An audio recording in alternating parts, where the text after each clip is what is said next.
की कहानी। एक किसान था जिसके 2 बेटे थे। वे बहुत ही आलसी और निकम्मे थे। वे अपने पिता को कामकाज में हाथ बटाने के बजाय आलस किया करते थे, इधर उधर घूमते फिरते थे। किसान को अपने बेटों की बहुत फिक्र थी। वे सोचते थे कि मेरे मरने के बाद इनका क्या होगा, ये अपना पेट कैसे भरेंगे, अपना परिवार को कैसे संभाल पाएंगे। एक दिन किसान की हालत बहुत ही गंभीर थी। कहने का मतलब किसान मरने की हालत में था।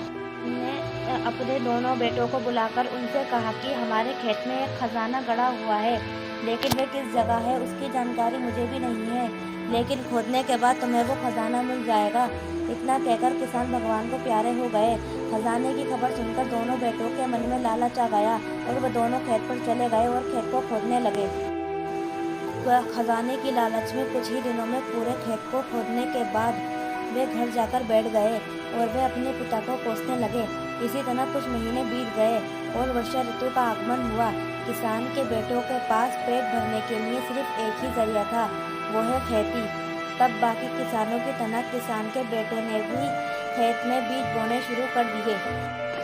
वर्षा का पानी पाकर वे बीज अंकुचित हुए और देखते ही देखते खेत लहराने लगे।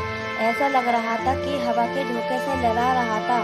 ये देखकर किसान के बेटे बहुत खुश हो गए।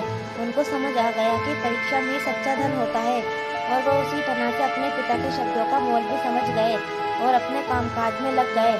Thank you.